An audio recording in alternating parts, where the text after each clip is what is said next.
You're listening to Civic Media. Stay up to date on the latest news and information for your local community and Wisconsin by signing up for our free email newsletter. Visit civicmedia.us/email to get started.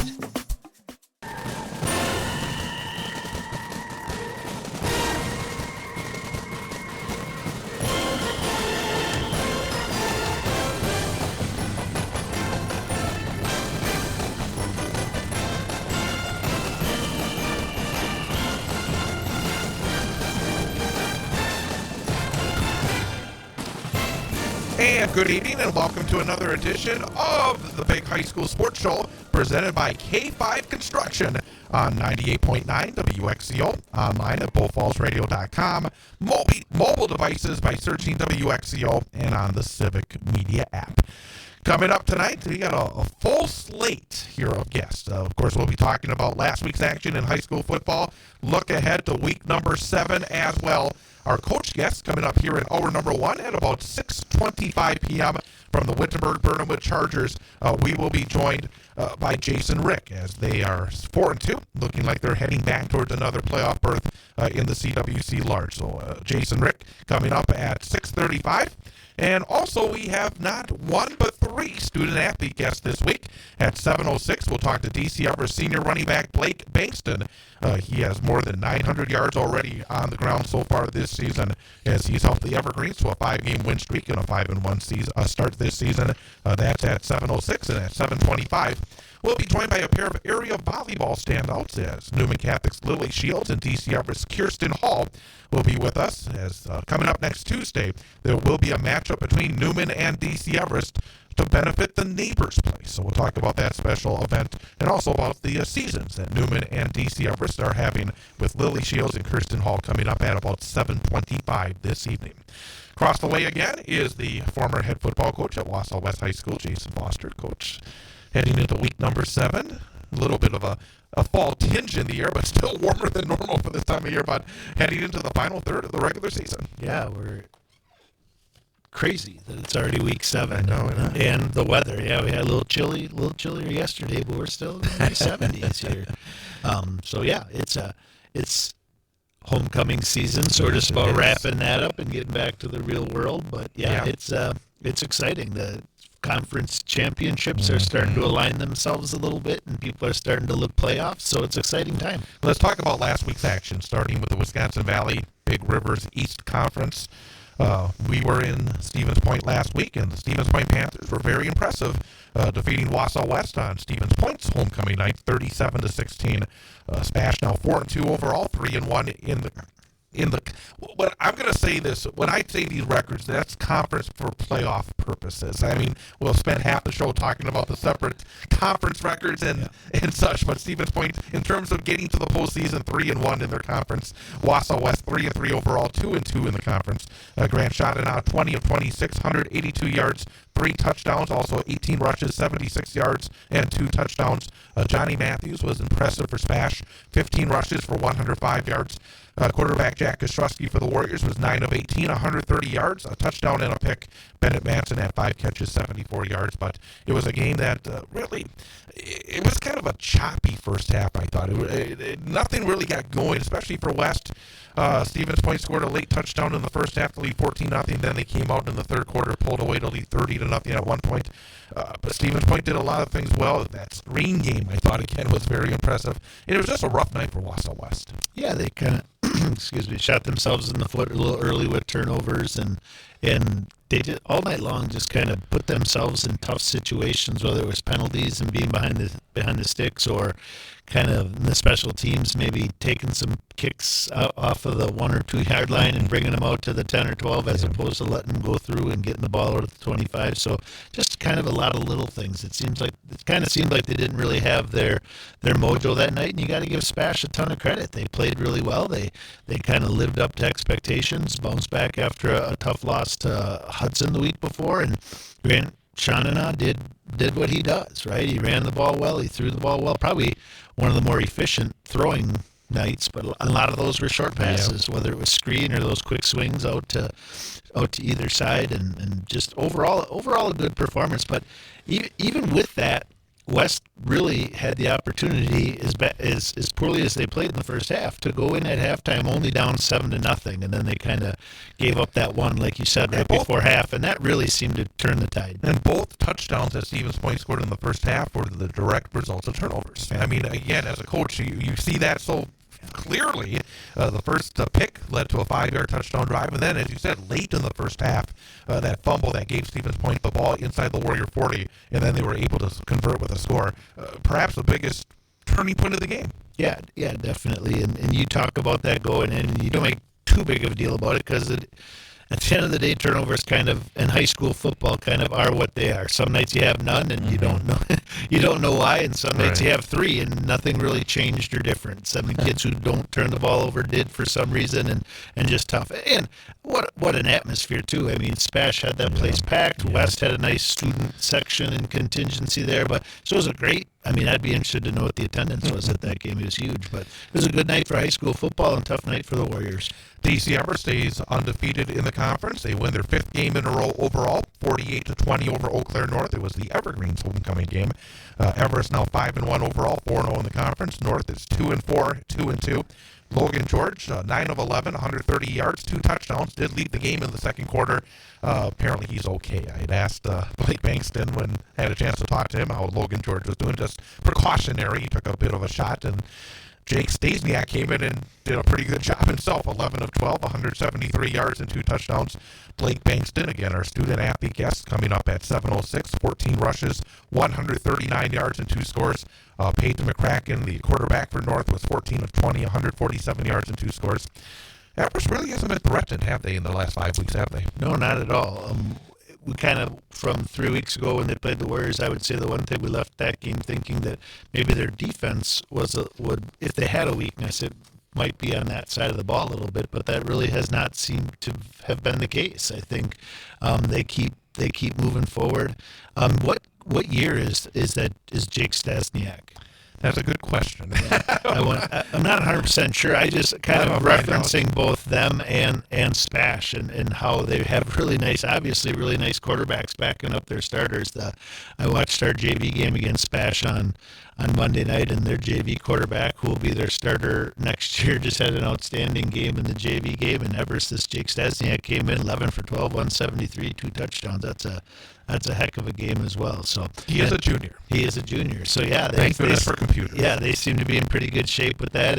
And actually, Grant Shannon's freshman brother, who suits up for varsity, played in the JV game. He's a heck of an athlete too. So both of these programs seem to be poised to compete for a championship in the conference this year and probably have a bright future as well. It's been a struggle for Marshfield, but they're one win away from likely making the postseason playoffs. They're now 2-4 overall, 2-2 in conference. They shut out Wisconsin Rapids 26-0 as Lincoln still looking for their first win of the season. Graydon Rhodey, 17 rushes, 121 yards, 2 touchdowns for Marshfield. They scored a couple of touchdowns in the first quarter, scored a couple of touchdowns in the third quarter, and that was at Rapids held to 177 yards of total offense, but again, 0 yards passing and could not really get the rush game going all that well, 3.2 yards per carry. But Marshfield, looking more like Marshfield, and Wisconsin Rapids just does not have that plan B when it comes when they're not running the football well. Yeah, it sounds like Rapids is just struggling to do most things right now. They can't get on the board, and everyone's kind of doing what they need to do to beat them, whether it's 21, 26 points, whatever it is. But yeah, it's a tough road. They probably have a couple games ahead of them, that North and Memorial, that they'll compete to try to get some wins in those. And Marshfield, this week is a big one for them as far as playoff, because they do have a couple tougher games down the road for them. So this should be a good battle. I know in talking to Coach Johnson and kind of scouting this Marshfield Rapids game that Marshfield had some big plays and were successful, had a couple short fields that assisted them as well. But they do seem their offense seems pretty consistent right now. While they struggled to score last year and they struggled to score to start this season, they do seem to be kind of in that 3-4 touchdowns game. They had the big outburst with 50 a couple weeks ago. So setting up to be a really nice game Friday night. And it's interesting to look at some of these teams in the conference like North and Marshfield that have a couple of wins now. I mean, they're playing for playoff spots, and they're going to be actually facing each other yet. And so, again, you know that teams like Stevens Point and DC Everest are going to be in. Wausau West looking pretty good at getting in, but there's some potential of still getting 5 teams, maybe. Things have to go right, I think, for that to happen. But some big games coming up in the conference. I would say the one other thing about the Marshfield game as well is that to get their rushing game going with Graydon Rohde. I mean, they obviously have a connection. That probably one of the best receivers in the conference. Didn't show up in the stats for this one, but certainly if they can run the ball and have him as a target, that makes them a tough opponent. And Eau Claire Memorial still looking for that first W. They lost to Menominee 45-16. Interesting about Menominee. Again, I go back to week 1. They played North. It was 22-19. Menominee had a rough year last season, made the playoffs, but I think only 3 wins overall. They're 5-1. It shows, again, I think we kind of keep an eye on what's happening over in the big rivers.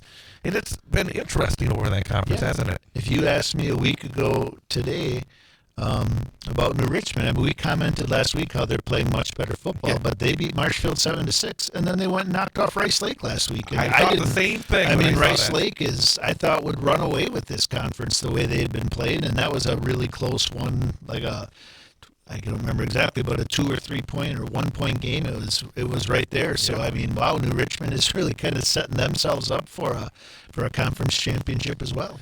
Great Northern Conference, Medford again. I think right now a step ahead, not only in the standings but in the way they've been performing. They defeated Wausau East 44-6 last week. Medford now 5-1 overall, 3-1 in the GNC. East is 3-3 overall, 2-2 in the conference, and Paxton Rothmeyer. These are the games. When I see these numbers, it says to me, well, he's got all conference because one of those games that it's like if he does mediocre the rest of the time, his numbers are going to be good. Because last week he had 24 rushes for 290 yards and 3 touchdowns. Davis Winter for East was 8 of 17, 89 yards, a touchdown, and a pick. Ian Stahl, 15 rushes, 61 yards. But I think that the way we've been talking about these teams this season, that we knew that Medford, they run the ball. East, that kind of team has been a bit of the Achilles heel, because I think, take 2 weeks ago, a team like Mosinee that does it a lot through the air, that was a better matchup for East. This was not a great matchup for East. Yeah, and I think it seems like it's becoming clear, too, that as we go through the rest of these scores, and quite honestly, some that were really surprising or even mind-boggling, but it's interesting. I think it really comes down to matchups, and I think you kind of hit it on the head. If East goes up against a team that can run the ball well, they're going to struggle. If they go up against a team that doesn't run the ball well and maybe relies a little more on passing the ball, they seem to have more success in those areas. And as we'll talk about Merrill, we talk about Lakeland, we talk about Mosinee, like injuries all kind of play a role in that as well. And it seems to be the theme in our area this year that quarterbacks seem to be the guys who are struggling to stay healthy. Mosinee beat Tomahawk 28-14. Mosinee now 4-2 overall, 3-1 in the GNC. Hatchets 2-4 overall, 1-3 in the conference. But Tomahawk led that game in Mosinee, 7-0 at halftime. But a big third quarter, 3 touchdowns for Mosinee gave them the lead. They would not relinquish. Treve Stoffel, 16 of 28, 262 yards, 2 touchdowns, a pick, 8 rushes, 97 yards, a touchdown, 11 tackles. Again, we talk about him. Throwing, running, double-digit tackles almost every week. Brady Locken, 8 catches, 144 yards, and 2 touchdowns for Mosinee, and a couple of massive rushing efforts for Tomahawk. It makes me wonder, and again, I did not see this game, but you had Braden Larson, 27 rushes, 176 yards, and 2 touchdowns, and Tegan Saracen, 16 rushes, 147 yards for Tomahawk. But those two combined more than 300 yards and only 14 points. Yeah, and I think that this Tomahawk team seems to be using the term generally for real, right? I mean, They're definitely coming into this conference being by far the smallest, had the potential to kind of really take their lumps this year, and to some extent they've been competitive in at least half of every single game they've been in, including a win or 2. And Mosinee, it's not been easy for Mosinee this year, has it? No, it has not. I think they're probably growing a lot and learning, and it'll be interesting. I know they continue to be pretty banged up. It'll be interesting if they can find a way to get healthy down the stretch, if they can't put some things together and maybe surprise some people down the road. Antigo is now 4-2. overall, 2-2 in the conference. Again, the two losses have been pretty ugly losses, but they find ways to win every close game. I mean, it's been amazing, and they did it in the Bell game against Rhinelander, 28-20. Hodags, again, they got off to a good start with their non-conference games, and now they're 1-3 in the conference, 3-3 overall. Colton Tomei of Antigo was 7 of 16, 100 yards, 2 touchdowns, 15 rushes, 85 yards. It was basically even in yardage, 284 to 279 for Rhinelander. But, boy, you've been around the game a long time. I mean, some teams just have that knack. And Antigo's got the knack right now. When there's a game that's on the line in the fourth quarter, they're finding ways to win. Yeah, I think those wins they had early in the season, we talk about that all the time, week 1 and week 2, when those teams come in 1-0 or 2-0, and those are big wins, and you kind of build off that. You kind of build of going off the road, on the road, and getting those wins. And Rhinelanders got to be scratching their head right now. Like, I think they kind of were feeling pretty good after week 1 and week 2, and they've lost to games that I can almost guarantee you they had circled on their schedule as games they needed to win to get into the playoffs, Anago being one of those. And also another thing about that Anago squad, I thought after losing at home to Merrill the way they did, I thought, okay, now they're going to kind of say, well, maybe this is who we are. But then the bounce back in a big rivalry game also, I thought, I liked seeing that, where the kids able to dig deep and bounce back from what was a disappointing loss on their home field to 7 days later, or just a huge victory. Yeah, and this game also has proven to me that I should stop assuming anything about the matchups in this conference, aside from Medford. When we look at later on who's playing this week, a lot of toss-ups. And one other game in the Great Northern Conference Saturday was homecoming for Merrill, and the Blue Jays with a late score defeat Lakeland 18-12. So Merrill in good shape at 4-2 overall, 2-2 in the conference. Lakeland 3-3, 1-3. Aiden Lonsdorf 9 of 17, 144 yards and 2 touchdowns. Callum Wheeler 7 rushes, 65 yards for the Blue Jays. 2 Merrill players were ejected, apparently, and are out for this week's game against East Odyssey, and one of those, apparently, is Aiden Lonsdorf. And boy, we talked about quarterbacks having a hard time staying on the field. Usually it's been because of injury. In this case, saying maybe a word or two he shouldn't have said. I guess, number one, they found a way to win the football game, but then now they're going to be in a pretty tough shape going into this week. Yeah, the version I heard, and who knows? The truth is definitely somewhere in the middle, I'm certain. But it sounds like this was kind of some off-the-field stuff leading into this game, maybe social media related. I think that's pretty common these days. I think this is a rivalry between the two of them, and I think it happened right at the end, too. So that's just a tough way. In talking to Coach Wadzinski earlier and talking to our guest last week, like, part of having no wins last year and getting to where they're at this year is kind of learning how to win, right? And how to handle winning. It sounds like this might be a situation where they struggled with that. So that's the Valley and the GNC. Coming up later, we'll recap the CWC Large and CWC Small / Merrillwood, whatever they're calling it these days. But coming up in 1 minute, we will have our coach guest for this week. We'll talk to the head football coach at Witt-Birn High School, Jason Rieck. He has led his team to a 4-2 record so far this season, heading towards another playoff run for the Chargers. So we'll talk to him coming up in 1 minute. With Jason Foster, I'm Chad Holmes. It is the Big High School Sports Show on 98.9 WXCO. On Friday night, it's homecoming for the Wausau West High School football team. The Warriors will play host to Marshfield in a Wisconsin Valley Conference matchup. Hear all the exciting action live on 98.9 WXCO, online at bullfallsradio.com. Mobile devices and Alexa by searching WXCO and on the Civic Media app. Coverage begins with the pregame show at 6:35 and the opening kickoff at 7 p.m. Wausau West Sports on 98.9 WXCO is brought to you by the Cloverbelt Credit Union, Red Robin Restaurants, Sun Printing, the Wausau West Athletic Department, North Star Restoration, K5 Construction, and Coast to Coast Marketing. It's Wausau West hosting Marshfield in high school football. Live, starting with the pregame show at 6:35 and the opening kickoff at 7 on 98.9 WXCO, online at bullfallsradio.com. Mobile devices and Alexa by searching WXCO and on the Civic Media app.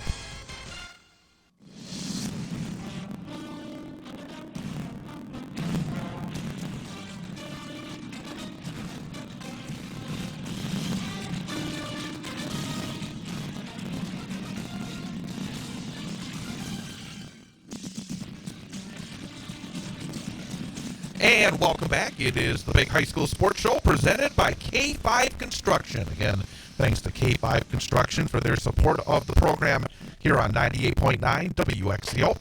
With Jason Foster, I'm Chad Holmes. Again, coming up later in the program, we'll have three different student-athlete guests. We'll be talking to Blake Bankston of the DC Everest Evergreens, their senior running back, coming up at 7:06, and then a couple of area volleyball standouts, Newman Catholic's Lily Shields and DC Everest Kirsten Hall at 7:25. But right now, it is time to talk to the head football coach of the Wittenberg-Burnhamwood Chargers. Again, it's been a great run for Witt-Birn in recent years, and off to a 4-2 start this season. Very happy to welcome back to the program Coach Jason Rieck. And Coach, first of all, thanks for coming back on the show. Yeah, thanks for having me. Thanks for inviting me. Hey, 4-2 so far this season, and it's been a pretty good run of success for your program recently. Going into this season, I know that you had to replace a quarterback, and obviously every year there's the replacement of some pretty good seniors. But going into this season, what was the mindset? What were maybe the question marks? And have you been able to accomplish what you thought this team would accomplish here in the first 2/3 of the regular season? Yeah, last year we were a senior dominant team. I think we had 16, maybe 18 seniors. So when you lose that many, it's hard to replace. And you can only hope that the younger class can step up. And we knew that going into this year, we only had 5 or 6 coming back. So we were going to rely on a lot of young underclassmen to step up. And I think we're working on. We're still working on getting there, but it's moving in the right direction right now. And these are the types of seasons when you kind of decide or figure out if you have a good team or if you have a good program, right? Like, because you've had that senior leadership and so many of those good players on that nice run that you guys have been on. And so knowing that you lost a lot of those guys and your seniors were going to be much lower in numbers this year, did that change anything that you did in this past off season to prepare these guys for how things were going to be a little different this year? No, I think I think our younger guys, they have a really good junior class right now. Heavy numbers. I want to say we got about 18. They've been chomping at the bit. They've been waiting in line. When it's a big senior class, they have to take their turn, and they get to taste a little bit of the success last year. Some of those blowout victories they got to play. But moving forward, I think it helped them. I think people look past us this year. When you lose 18 guys or so, how are you going to replace that? So I think the expectations that people had were, and even I think some of our own players, some of those seniors were, kind of doubting what kind of team are we going to have when you lose almost everybody. You got to replace a lot of starters on both sides of the ball. I think, we're exceeding expectations, and we're giving every Friday night, whoever shows up, a good run. Along that same line, starting off the year, just looking at your first 2 games, you had the road game at Bonduelle to start things off and fell to a always solid program, 28-19. And then even the next week, your second non-conference game against Tomahawk from the GNC. That was a game that was pretty tight right down to the end before earning a win. Did those 2 games help those guys that were stepping in maybe learn a little bit about what it takes on Friday nights and help you get ready for the start of the conference season? Oh, absolutely. And that's why we kind of went those ways, too. I mean, the last 2 non-conference teams just, they didn't want to play, and I guess that's a credit to us and how successful we've been and continue to be. Bonduelle reached out, and that's always an old rivalry matchup, so I was happy to get back on board. And they were going into I want to say preseason ranked in the top 10. I think they're just back up there now. So you knew that they were going to be a good team, and they were returning a lot. And and truthfully, it was one of those things where our inexperience, that's why we lost. Too many mistakes. You can't do that against a good team. So it's going to be an experience right off the get-go for us. Saying that, hey, we can compete with anybody. We just have to, not give them more opportunities. And Tomahawk, we knew that they had we scrimmaged them a couple years ago, and we knew that they had a good younger class, and they got some really good talented athletes. So it's good not to have just 2 pushover games right away to kind of say, hey, this is varsity football now, and they got to step up. Yeah, and obviously you guys have had a great start to the season, and knowing the situation you guys were in with having some unproven guys, and it's their opportunity to step up. How do you like how your schedule has played out for you this year, knowing that you guys are always going to go and compete for a conference championship, excuse me, with the likes of Amherst and Stratford, and to kind of have those guys towards the end of your schedule? Has that kind of worked out? They already had Stratford, but having like a good Colby team coming in this year, and kind of Amherst at the end, how does that feel, like knowing that you had some of those other games earlier? Well, we went into the season knowing that, that CWC got switched around, and it's a juggernaut conference. Yeah. Look at the traditions with Colby and Stratford and Amherst, just those three alone, and like you said, like our continued success the last couple of years, like we're on the rise, and it's going to be playoff battle. We're going to be tested day in and Friday night. Every Friday night we're tested. It's not those pushover games where you can get ready. So we're hopefully that the schedule helps us, come in a couple more weeks if we can get one more win and make it to the playoffs. I think the conference really sets us up for a chance. When you look at the results so far, you've seen some big numbers the last couple of weeks offensively. When you look at your team, do you consider the offense the strength? Do you consider the defense the strength? How do you look at it? Because I think you could argue either way, right?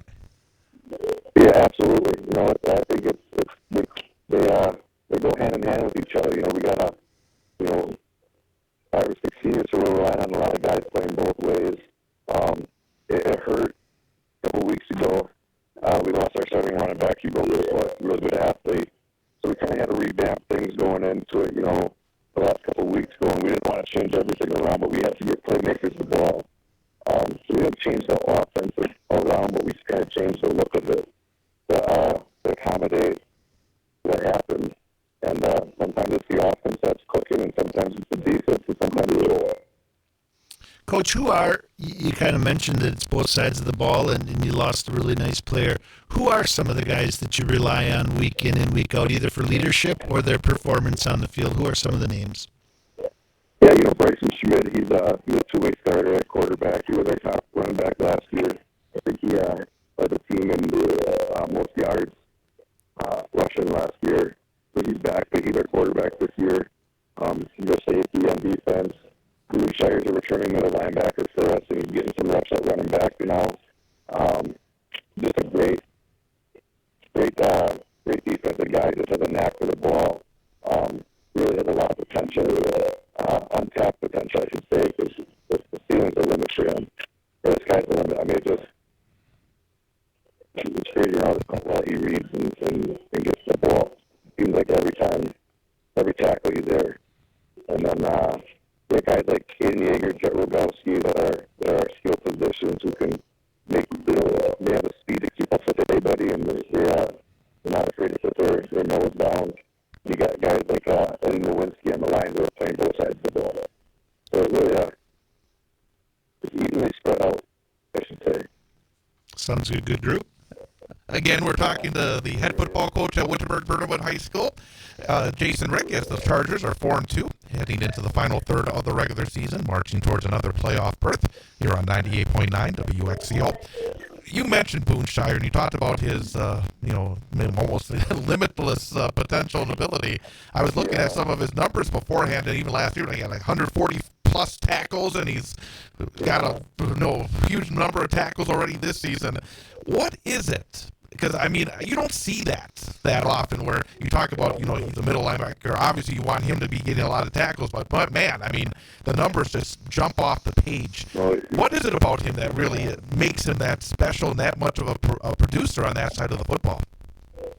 He just gets it. In the 14 years I've coached football, he's by far, I would say, top 2 linebackers I've ever coached.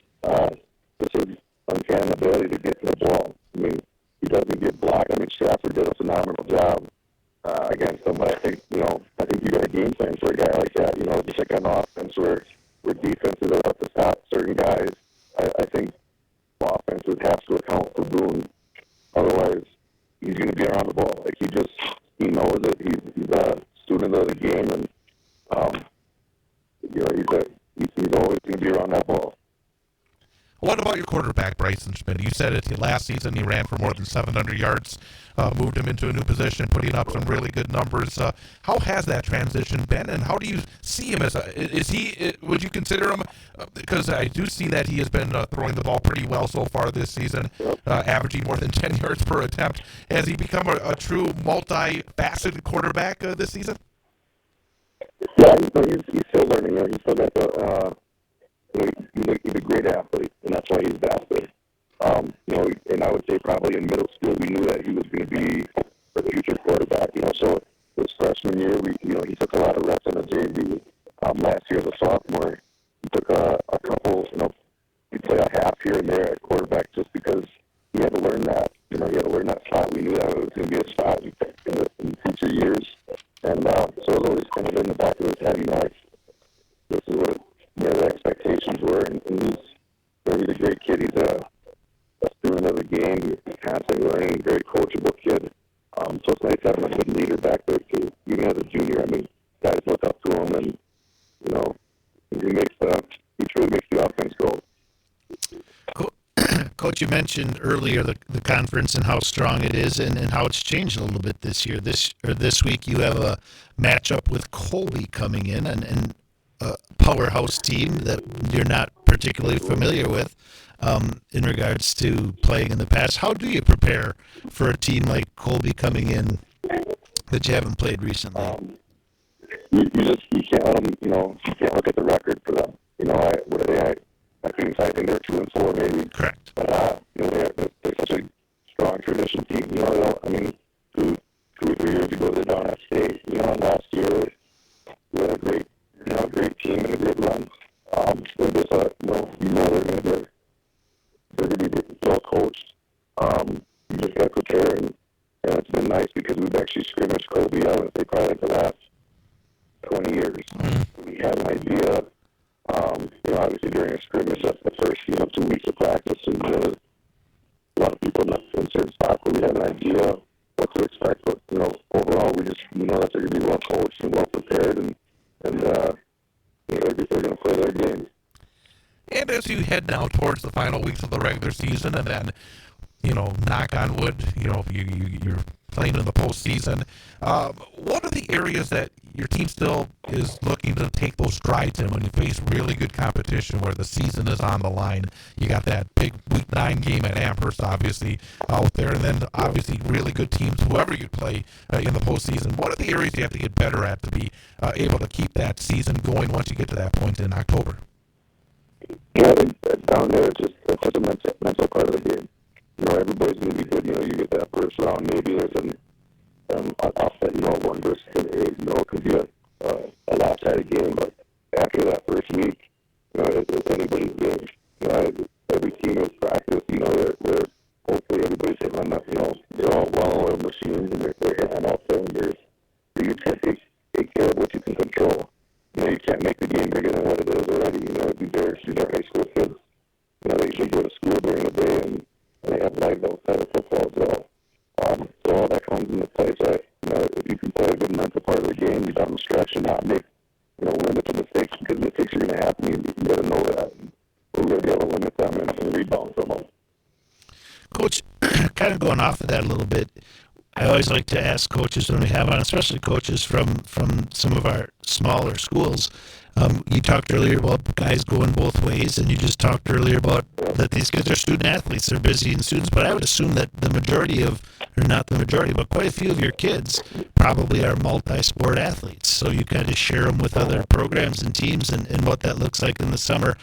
How does that work at Witt-Birn? Like, as coaches of all the sports and the different seasons, do you guys work really well together in sharing kids? And how do you help the kids and the families kind of balance that, both in season and out of season, in particular in the summer? Yeah, it's tough. When you're a small community like that, you rely on everybody. The basketball team relies on some athletes from the football team, and the baseball, and they all have to work together. So you have to work with all coaches. If not, it's not going to be successful. You're not going to be successful across the board. And it's kind of nice, I guess, with you doing also the baseball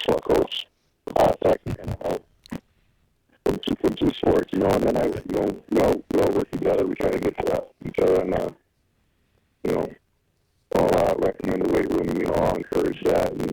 And during the summer, we stay away from the varsity basketball nights. And realistically, giving my kids a lot of say in it. I don't want them to have to choose between going to I don't want them to have to pick a sport. I want them to play all the sports. I want them to have, look back and go, hey, what's your favorite sport? Whatever sport you're in. So I think, having that support from coaches is really big for students and for student athletes, and that gets them to want to play more, I think. It must make it a lot easier, though, not battling the baseball coach. Being able to... Absolutely. Absolutely. I know when those games are so contact days over the summer and the summer lifts, we don't have to worry about running into any game problems or and whatnot. So but I do tell you what, from a football standpoint, I mean, the biggest thing is I think is the weight room in the summer. The conditioning from the kids standpoint. It does help not having to worry about like a football league where there's a baseball summer league and there's basketball has their summer league. So I think from a football standpoint, it's nice not having that summer league where they have to fight one more night. Be cold one more night. Yeah, the one sport left that doesn't have club travel ball. That is what makes football great. Absolutely. They have a 7-on-7 league, but I don't think those are as, those are probably more relaxed. Yeah. Coach, anything else for Coach Rieck? No, it's just great talking to you. Congratulations on a great start to the season, and good luck this week and the rest of the way. Yeah, I appreciate everything, guys. I appreciate the time and having me on, and hopefully we 3 games left. I think one more game is guaranteed us playoffs, and we're just looking for the Friday night. Hopefully we can make that happen. Absolutely. Coach Jason Rieck of the Witt-Birn Chargers, again, getting set for Colby on Friday night. Again, Coach, thank you very much, and hopefully we can talk again sometimes in the future. Yeah, perfect. Sounds good. Thanks a lot, guys. Absolutely. Again, always wonderful to get a chance to talk to some of these area head coaches. And before we take the time out, I mean, Witt-Birn is such an interesting football tradition because they have so many years. I think it was like 20 plus years where they're in the playoffs, where it wasn't as easy to get into the playoffs. I mean, when they started that run, there was fewer playoff slots. Then they had a decade where it was really a big struggle. And then how many years? About 6-7 years now. It's been really an outstanding program, including a trip to a state semifinal a few years back. It's a great tradition, and it's really been a good renaissance, hasn't it? Yeah, absolutely. At Wausau West, we have an outstanding offensive line coach. His name is Josh Nowinski, and he was the defensive coordinator on those state championship teams and some of those runner-up teams. So have heard a lot about those programs and those teams and how they were absolutely rolling and how good. And it was actually what was their head coach's name, who went to Rhinelander when he left? Jim Moore. Yeah, when Jim Moore and Josh kind of and other coaches for sure kind of read it together. I think, if I'm not mistaken, Coach Rieck was on one of those teams that had a really nice run. So it is very good. Even talking about Colby earlier, right? They've had some outstanding, and we're down for a minute there and seem to be back in that form in a tough conference now. But yeah, to see the schools who've been there and be successful again, Wittenberg is definitely one of those, and it's great to see. We're going to talk about what Witt-Birn did last week. We're going to talk about a pretty rough one for Colby last week. We'll talk about the CWC Large, the CWC Small, and 8-player football, what happened last week as well, coming up next. With Jason Foster, I'm Chad Holmes, back in 1 minute. Here on the Big High School Sports Show, brought to you by K5 Construction on 98.9 WXCO. On Friday afternoon, it's a battle of 4-1 teams in high school football as the Newman Catholic Cardinals travel to Port Edwards. Catch the game at a special time, Friday, with a pregame show starting at 3:35 and the opening kickoff at 4 p.m. live on 98.9 and 1230 WXCO, online at bullfallsradio.com. Mobile devices and Alexa by searching WXCO and on the Civic Media app.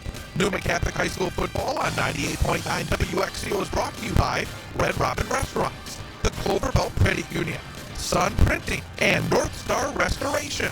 It's Newman Catholic at Port Edwards in high school football, Friday afternoon at a special time. Pre-game show at 3:35 and the opening kickoff at 4 on your home for Newman Catholic High School sports. 98.9 WXCO, online at bullfallsradio.com. mobile devices and Alexa by searching WXCO and on the Civic Media app.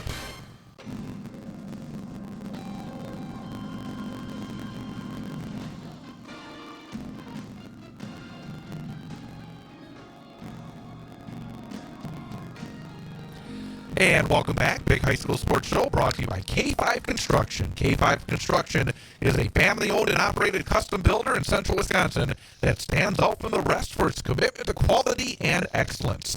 From design and planning to the final construction, K5 Construction delivers superior results on every project. So K5 Construction presenting the Big High School Sports Show with Jason Foster and Chad Holmes. Let's talk about what happened in the CWC Large. We just talked a bit about that conference. Again, a very solid conference in Stratford. We were talking off the air. This Stratford team right now looks dominant. And to beat Colby 49-0, and I know Colby may not be the same team that they've been in the past, but they're still very good. A very good program, and Stratford just made it look easy. 49-0. 6-0, 4-0 for Stratford, 2-4, 2-2 for Colby. Jack Tubbs, we said last week, I think it was like 24 for 27. This past week, not quite as good. 14 of 17, but the number that stood out: 17 pass attempts, 14 completions, 403 yards, and 5 touchdowns. He had touchdown passes of 65, 75, 76, 20, and 21. We've talked about this. The Stratford program over the last number of years has put that big pass game into the mix along with what they do so well, running the football. And Jack Tubbs is having himself a monster last couple of weeks. Yeah, those numbers are video game numbers. If he were a college quarterback, he'd probably be in the Heisman talks.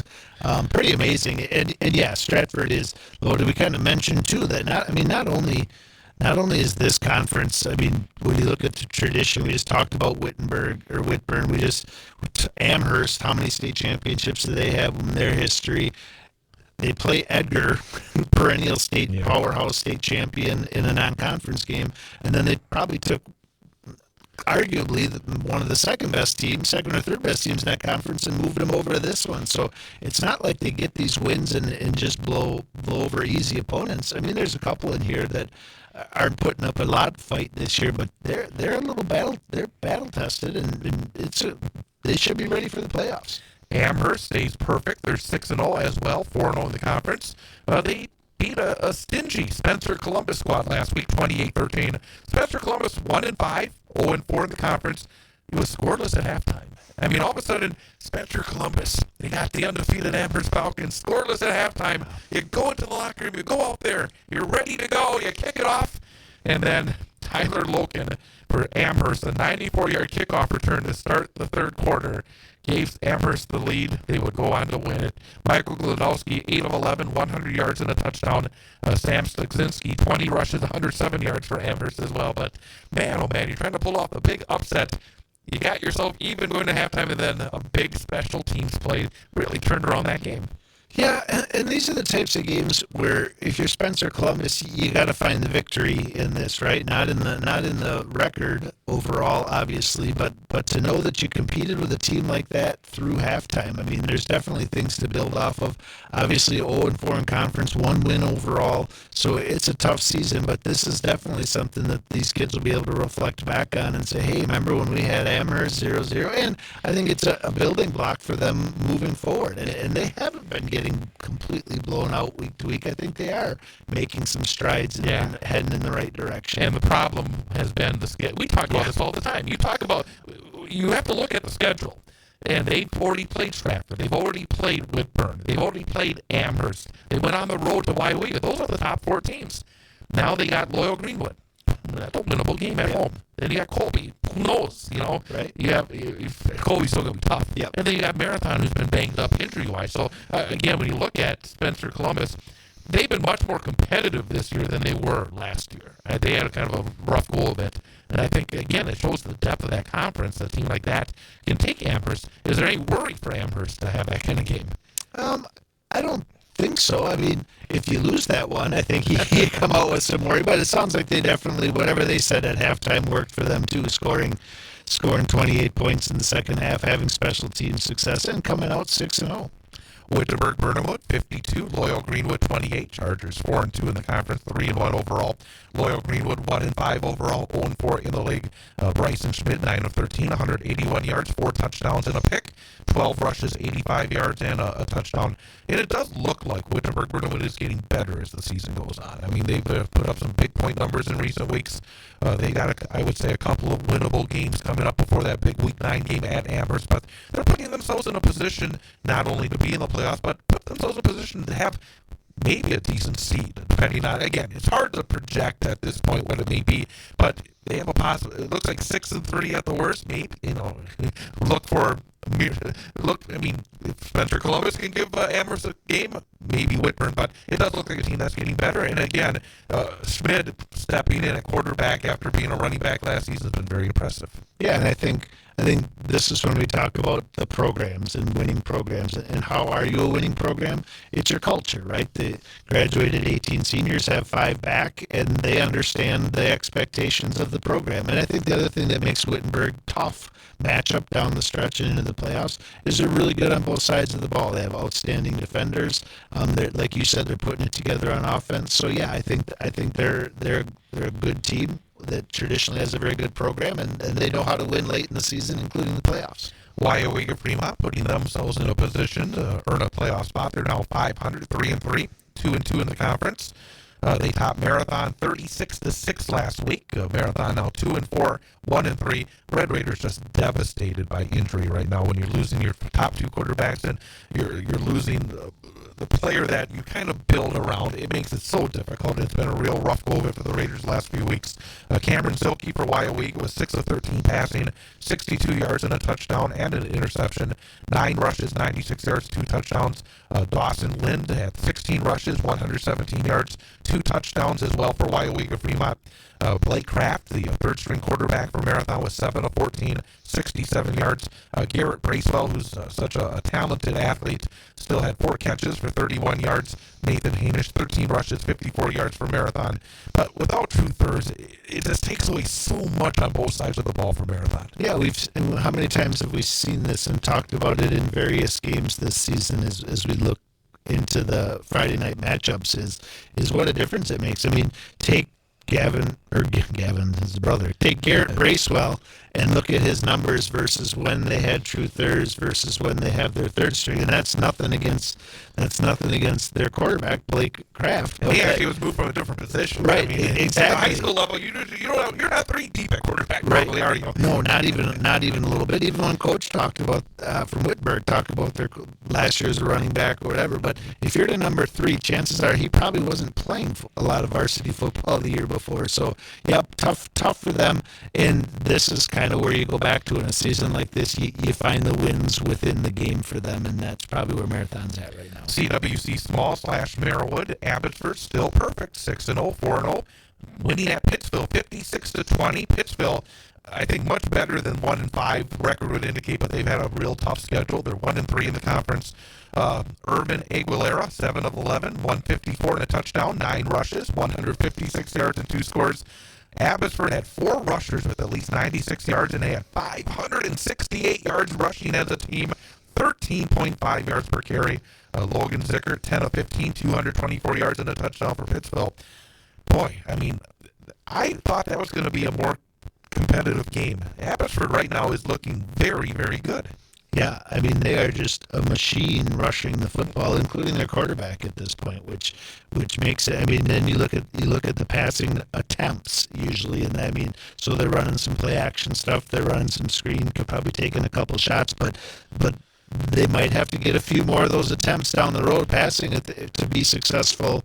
700 yards total offense. 700. Yeah, that's a lot of yards. And what I love so much about Abbotsford and talking about Abbotsford is what their coach said a couple weeks ago too, that some of these kids have never played football before. Like, it's not that they just didn't come out for football, but they move into the community. They have different backgrounds and cultures, and so to see what they're doing there and the culture that they're creating and the success that they're having is exciting and really good for them.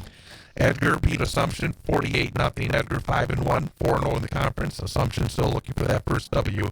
35-0 after one. Will Hackle 4 rushes, 91 yards and 2 touchdowns. Assumption -1 total yards, but Edgar just right now not getting challenged. And again, I know you said it. Coach Sins knows this drill, but it's still going to be a little difficult where they're not being challenged at all.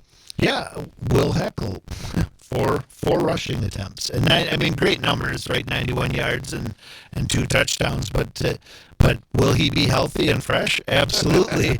but he will not be as battle tested as some of his opponents that he'll see in the playoffs. Auburndale still right there. Only lost in conference to Edgar. They're 5-1, 3-1 in the conference, beating Pacelli 43-14. Pacelli now 1-4, 1-3 in the conference. Blake Robb 8 of 10, 180 yards, 4 touchdowns. Trevor Trowbridge 3 catches, 92 yards, a touchdown for Auburndale. Jacob Williams for Pacelli was 7 of 10, 68 yards and a touchdown. They have to give a tip of the cap to Pacelli's Bryce Flaker. He had a big night on the ground, 197 yards on 23 carries. But Auburndale looking very strong and good for Flaker. That's a big number for against a pretty good team. Yeah, and those are the victories you look for, right? If you're Pacelli, I mean that's a heck of a game for Flaker, and when you look at the score of this one and the attempts, throwing the ball kind of almost feels like a Sunday night 7-on-7 league with 8 for 10, 180 yards and 4 touchdowns.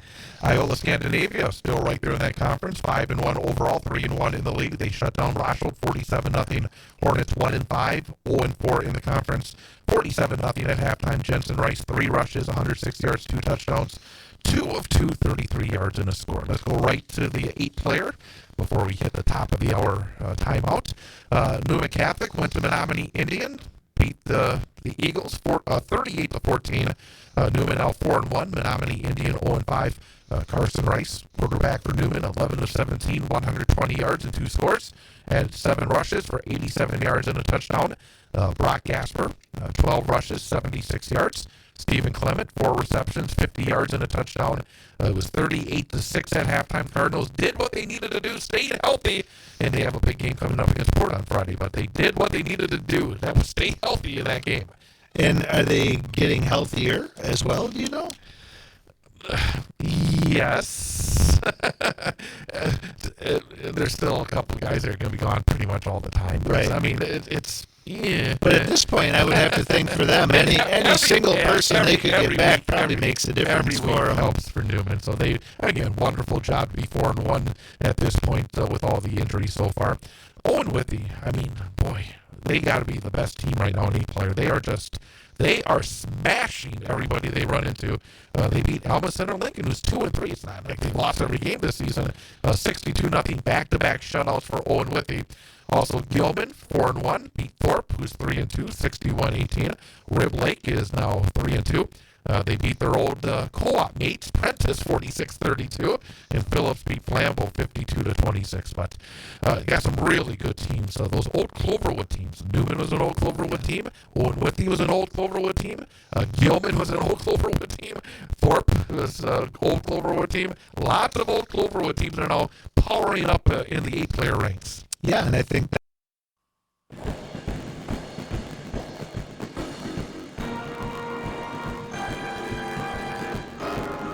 And welcome back. It is the Big High School Sports Show brought to you by K5 Construction on 98.9 WXCO, online at BowFallsRadio.com, mobile devices, and Alexa by searching WXCO and on the Civic Media app.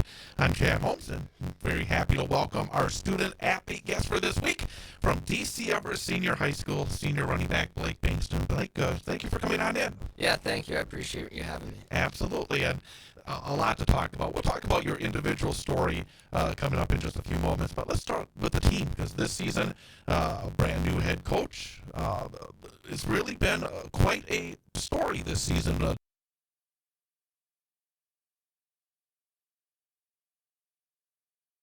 Winners of 5 games in a row. As you've looked at this season, starting with maybe the offseason with a new coach coming in, was this expected? Were these some of the goals that you had, that you were going to be able to come out and play really good football early? I mean, yeah, I definitely think we all knew we had talent to be as good as we are right now. And, I mean, nothing really changed other than the what the coaches expected and the standard that we had.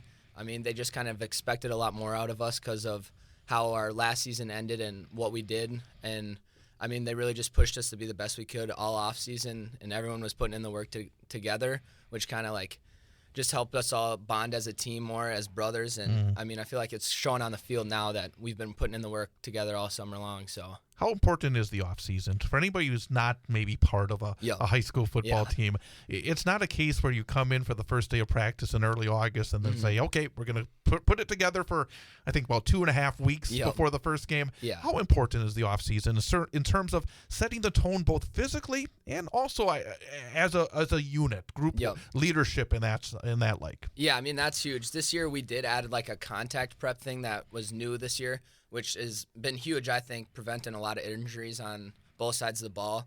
So, I mean, everything that we do in the offseason translates, and, I mean, that's where all the work is put in, really. It's just a grind over the summer, coming in lifting 3 days a week and playing football 2 days a week. So, I mean, it's been fun. It's been long, but it's showing now. So when you talk about injuries, I guess you have to go back to last season, and for the Bankston clan, I think it was a tough season. And obviously, and I said to you, we had your brother on last season on this program, Caden, and unfortunately he got injured, and then you got injured as well. How frustrating was that? Because I imagine as brothers, you were looking forward to that, him being a senior last season, you being a big factor as well. You obviously plays into a sophomore as well, but that being his last season, it had to be disappointing not to be out there as much as maybe you thought you would be. Yeah, that was pretty disappointing when Caden went down, and I mean, I knew I had to step up a little more because going down a running back when we were like a 2 running back set team, we just kind of changed how we were running our offense, and I knew I had to step up into a bigger role.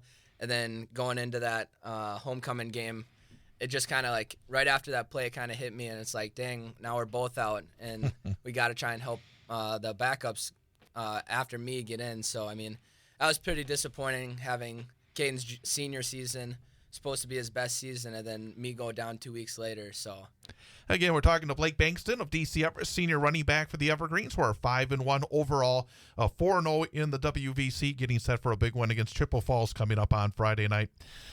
At this season, again, I mentioned to you when you came in that you started off with a real tough non-conference game against Rice Lake, but since then, 5 wins in a row. What's been the key? What has been the key within this group that's allowed you not only to win these football games, but for the most part, be fairly dominant in these games?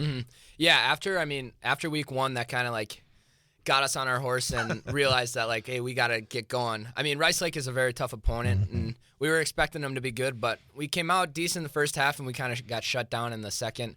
And so ever since then, I mean, I feel like the guys have been like, okay, this is our season. We got to get this going.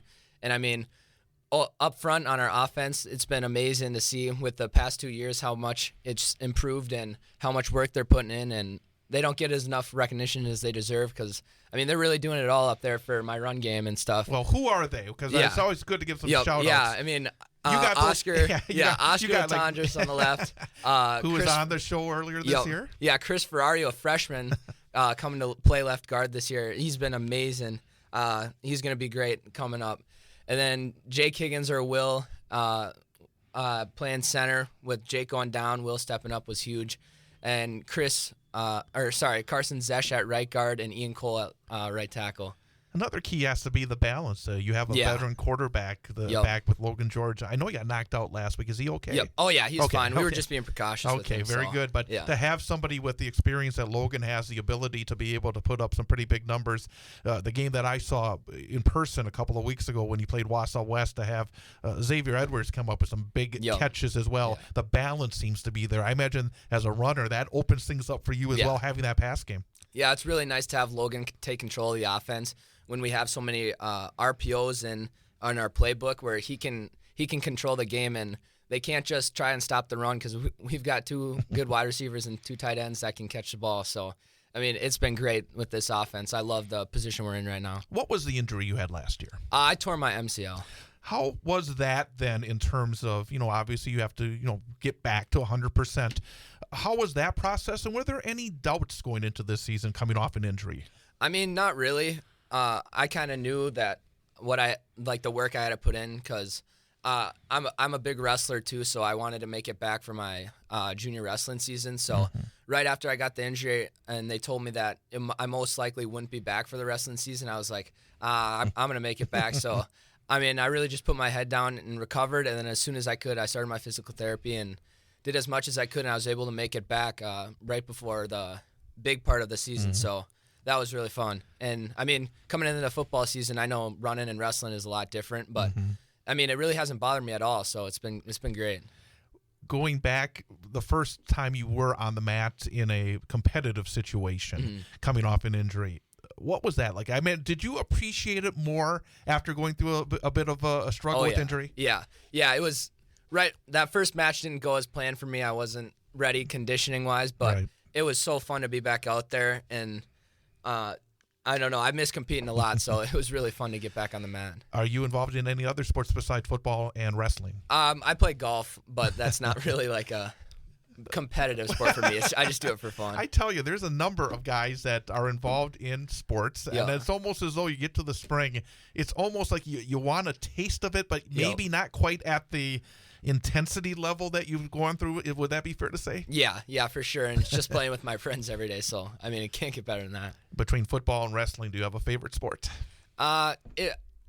It's hard to say. I mean, when I'm in the season, when I'm in football season, that's by far my favorite, but wrestling is just as fun when it's wrestling season, so it's hard to say, but if I had to pick one, I'd choose football. What did you start first? I don't know. I'd say probably wrestling. And then, I started both really young, so I started wrestling at like 4 or 5 and played football the same year probably. It may not be a very good question because you didn't really have that momentum last year. Yeah. But when you do have success maybe in the fall during the football season, are you able to carry some of that into the winter when you get to a new team and a new situation? I mean, I think so, yeah. I just have more confidence, I'd say, in myself and knowing that I can compete at a high level and with a lot of confidence, so. We'll talk more about sports, but let's step away from sports. Obviously, as a multi-sport athlete, that keeps you very busy. But when you want to maybe get away from it, if you want to step away from the intensity of sports, is there anything you like to do? I like to hang out with my friends a lot on the lake. Like this summer, we went up there like almost every weekend, just spending time on the water and with my family and stuff. But, I mean, I also like to lift a lot. I do CrossFit and stuff, so, I mean, that's all fun to me. That's something else I've noticed when talking to a lot of the guys that participate in football or any other sport, that some of the things that we would consider work, you guys really love doing it. And I imagine that makes it a lot easier to be in the condition and to be able to reach the goals that you want to, because you do find it as fun and work, right? Mm-hmm. Yeah, for sure. When you are in school, do you have a favorite class? It's hard to say. I mean, I'd probably say math. It's tough this year, but it's fun once you get the hang of it. Well, the thing about math, and I've also noticed that, is that when you got these guys that are putting up big numbers, you got to be able to keep track of the big numbers, and you're knocking on a door of 1,000 yards rushing already so far this season. Are you hoping to continue to be involved in athletics in some way at the next level? Yeah, I mean, I hope so. I just got to finish the senior year off strong, and I mean, hopefully I'll go somewhere and play at the next level. Do you have any ideas in terms of when you get done with school and sports and everything else, what you'd like to do for as an adult, or is that something that's still being developed? Yeah, I mean, it's still up in the air. I mean, I want to stay in the sports industry, I guess, a little bit. Mm-hmm. So, like, whether that's like a personal or athletic trainer or something like that. Just something to stay in it. I like sports a lot, so that's something I want to keep doing. Again, we're talking to Blake Bankston, senior for DC Everest, here on the Big High School Sports Show, brought to you by K5 Construction. Let's get back to sports here. Do you have a favorite rival? Whether it's in wrestling or in football, somebody that a team that you face off against that really gets the juices going and that you want to win, maybe even that little bit extra than anybody else?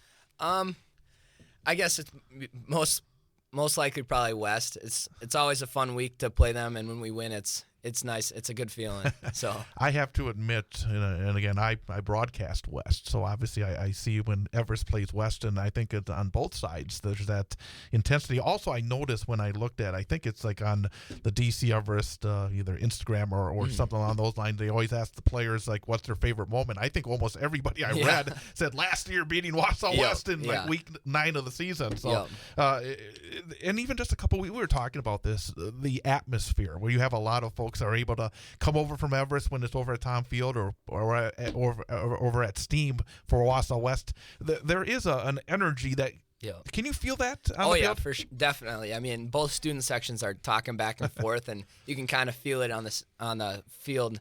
And, I mean, it gets you going for sure. How important is the student section? I know they call it the Forest over at DC Everest, and they had a really nice crowd over at Tom Field I saw a couple of weeks ago. How important is having that support from your students, your friends that you see every day at school? Yeah, I mean, for offense, it's kind of different because you don't want them too loud so you can't hear the snap count stuff. But it's definitely big for our defense because they 100% feed off the crowd and the sidelines energy. So on big downs, you got to get them going just so they can feel it, you know. Does it feel like this season is going as quickly as it is? I mean, we're 6 games already into the season. You got 3 more. You're basically 2/3 of the way through the regular season. Then you're hoping for a nice long run in the postseason as well. But does it seem like it goes that quickly? Oh, yeah, it's flying. I mean, I feel like just yesterday we just started summer training, so I mean, it's flying by.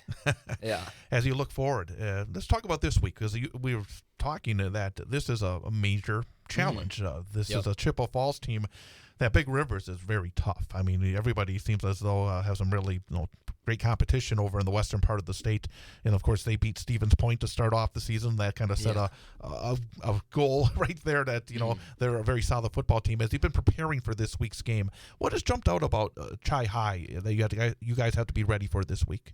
I mean, they're a really tough team. They've got some good athletes on their team, and they play fast and physical. So, I mean, we've played some good competition, but, I mean, this is definitely a step up, I'd say, and we got to be ready to fire on all cylinders. So, how would you describe your coach, your new head coach? First year, because the thing was, I had a chance to talk to him here right after he got hired as the head coach last spring. Came across really a nice guy. I really enjoyed talking to him.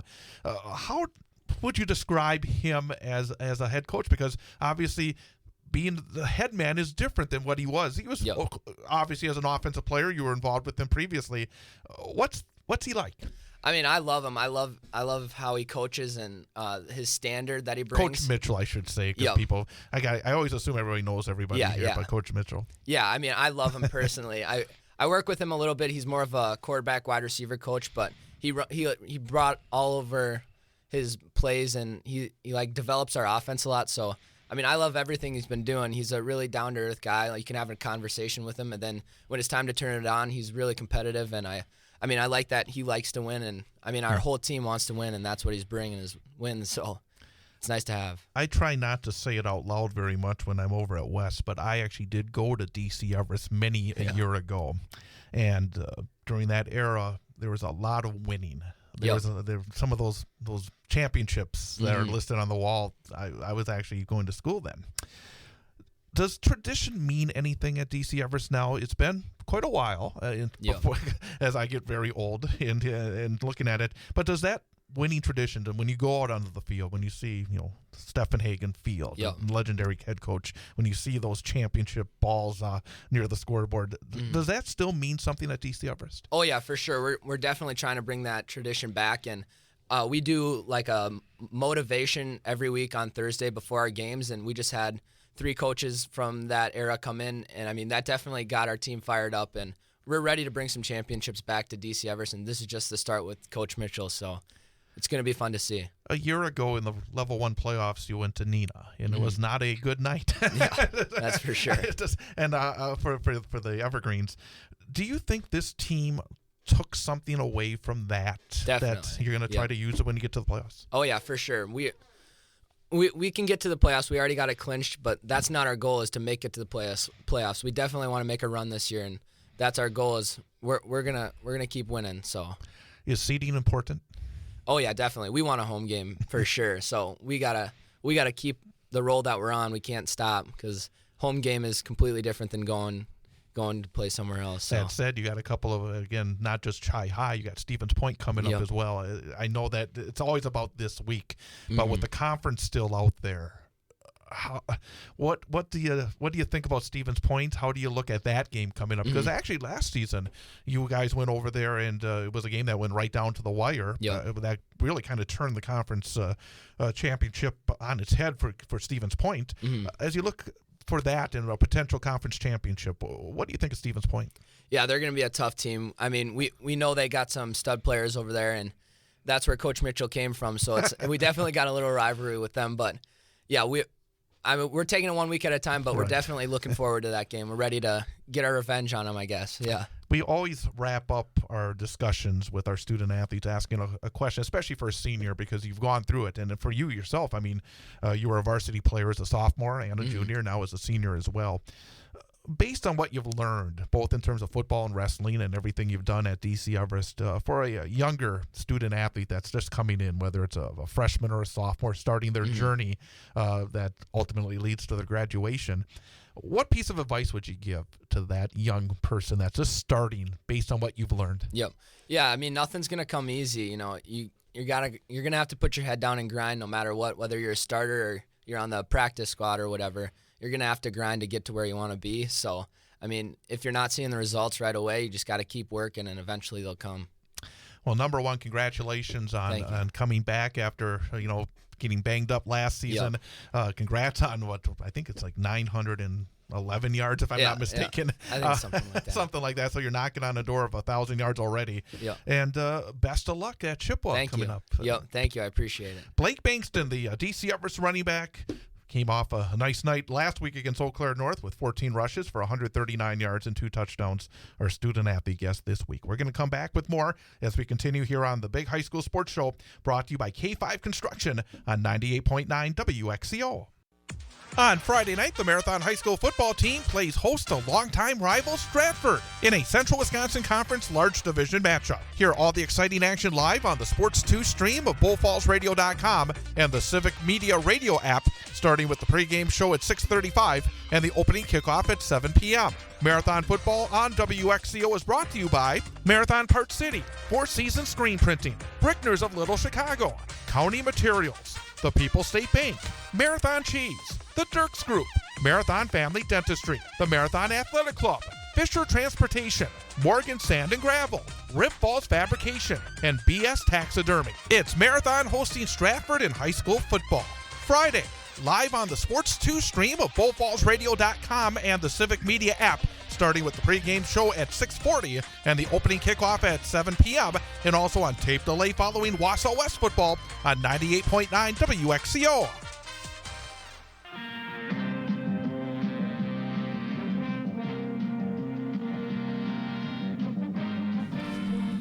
And welcome back. It is the Big High School Sports Show, brought to you by K5 Construction here on 98.9 WXCO. No laughing here, young ladies. No, along with Jason Foster, I'm Chad Holmes. Thanks to Blake Bankston of DC Everest, their senior running back, for joining us again. We pre-recorded that last night because Blake is busy this evening, but appreciated his time and coming on over here to pre-record. And now here live in studio, we have a pair of area volleyball standouts as we get set for a special matchup coming up next week for the neighbor's place. We have from Newman Catholic High School, Lily Shields, and we have from DC Everest High School, Kirsten Hall. Thank you, ladies, for coming on over. Thank you for having us. Before we talk about the event itself, let's talk about your teams, because you both are performing for volleyball programs that are very strong and having good seasons. And we'll start with DC Everest and Kirsten Hall here. You're in the Wisconsin Valley Conference in second place. You have a big matchup tomorrow night against the Marshfield Tigers, who are in first place. I had a chance to see you and your team at Wausau West a couple of weeks ago. Very impressive 3-set win. Generally, how's the season gone, and is your team, did they have high expectations coming into this season? And as we get close to the playoffs, what is the feeling around DC Everest? Yeah, I think our expectations are always kind of just to win conference, and obviously with Marshfield, it's they're the big stepping stone. So tomorrow will definitely show how that goes. But playoffs around the corner. It's crazy. It's only a couple weeks away. We obviously want to perform, hopefully get a plaque at least. It'll be we'll nice. see. It'll be nice to play them fresh because I know a couple weeks ago at the conference leg that was at Wausau West, you guys had a tough 5-set match against Spash to start the day, and that kind of wore you guys. I think it wore you guys down a little bit. So by the time you got to Marshfield in round 3, you guys were pretty wiped out. So I'm excited to see how that one plays out for you guys. Yeah, me too. What is the strengths of your team? Maybe along with yourself, and who else are the strengths on your team who have been impressive for your team so far this season? I'd say Sydney Geis, our setter. She's really a strong, valuable player. Also, our outsides, Ryden Lerke and Ella Koff. Ella Koff has had a really good season. She's a sophomore. It's great to see her just be amazing, really. Real quickly, I noticed you do have some younger players on this team. I mean, I don't know if it's unusual, but to be at the level that you are right now, battling for a conference championship and doing well with the young performers, how has the mixture been, having some performers that have been around for a couple of years and then having some that are joining the team? How has the team chemistry been? I'd say it's good, and it definitely helps having, like, people with experience and then people with little experience. You're able to kind of, like, not, like, mentor them, but, like, be an example, and it definitely helps. Like, I know when I was a sophomore, I had seniors that I look up to, so it's kind of cool to, like, be that senior now. And Lily, Newman Catholic, I was looking at some of the results for your squad, and number one, you play everybody. I mean, you talk about a Division V school that just plays almost a Wisconsin Valley Conference schedule. You're playing all these Valley teams so far this season. I noticed recently you got a bit of a winning streak because you're playing a lot of teams that are basically either your size or just a little bit bigger. What's the season been like? Because obviously coming off a trip to the state championship game a year ago, expectations are probably very high. What's this season been like for Newman Catholic? Yeah, for sure. Early on, we battled some injuries, but we've come back from that. And like you said, coming back from a state season last year, just having that motivation always in the gym makes it really fun. And we're really working right now to play more stress-free and just enjoy the moment because, like you said, playoffs is coming up. And, yeah, the season has gone. It's been very fun. Have some great matches. Yeah. What is the situation? I'd heard that there was some injury issues. How is that? Are you back to full strength, or is that still an issue? Yeah, we're back to full strength. At the beginning of conference plays, we had everyone back, but it was just like we were still getting into the groove of it. So it's nice now that we're finally getting our flow. What do you take away from the trip to state from last year that you hope to use as you get towards the end of the regular season and into the postseason? Because obviously it was a great run, came so very close in the end. What do you take away from an experience like that when you went to Green Bay last year? Yeah, I feel like we really take away that like anything's possible, and we can get back there this year if we put in the work. So I think it's just giving everyone a little more confidence, and obviously came up short last year, but again, that just gives us all the more motivation. Next Tuesday will be Everest and Newman over at DCE for the event to benefit the Neighbors Place. Let's talk about the event itself, and then we'll talk about what it's like for you girls to match up against each other. What is this event all about? I think just community, just bringing everyone together. Obviously, we're like two schools close to each other, so just get as many people in the gym as possible and like celebrate the good cause. Is there anything we should know about this event in terms of, I believe, and again, I should pull up the information. I had it sent to me real fast here. But I know that they really are trying to go beyond the call in terms of getting people involved. Basically, all proceeds, again, benefiting the Neighbors Place. There'll be a silent auction. There'll be raffle baskets. All concession sales will be donated, and it's a donation to get in. They're not selling tickets, but basically if you pay at least $1 for a donation, you get in. When there's something like this going on, I've seen this at other events. We have the East-West game that comes up as well, where there's a lot of stuff going on. As athletes, do you try to wrap your arms around that? Do you try to focus on what you're out there to accomplish in terms of facing a good opponent and winning the match? How do you go about it mentally to try to play the game when there's a lot of other stuff that seems to be going on around it? Yeah, I feel like before and after, obviously, including like all the extra things that go along with the game, but during the game just kind of focusing on playing volleyball and having fun. Obviously it's so fun to play Everest. All of us are friends, so it's just a super fun chill game. Yeah. Is this is at least the second year, right? Because I remember you came on and talked about it last year. Is it the second year? How many years have you guys been doing this? It's done 5 times, but not consecutively. Okay. So this is the second year in a row. Okay, that and we've done it in high school. And do you do the same charitable place each year? Has it always been the neighbor's place, Yeah. or do you guys switch it up from year to year? Yeah, always volley for your neighbors. That's like the saying, basically. What is it like when you face? I mean, you two came in here and you've been talking the entire time. I mean, it's like I don't know what if you've known each other for a long time. What is your relation? Do you know each other exceptionally well? Yeah, Yes. we used to play club together Okay. for like a couple of years Yeah. since like middle school days. So And that's one of the aspects about volleyball. Club volleyball Yeah. is so vitally active, and a lot of players on high school teams play together then, and they go back and they play for the high school teams. What's it like when you do face somebody that's been a teammate, but in this case is on the other side of the net? Lily, we'll start with you.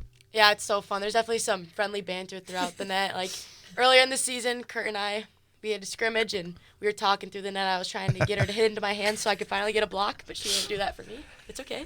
It'll happen in the neighbor's place game. sure. Okay.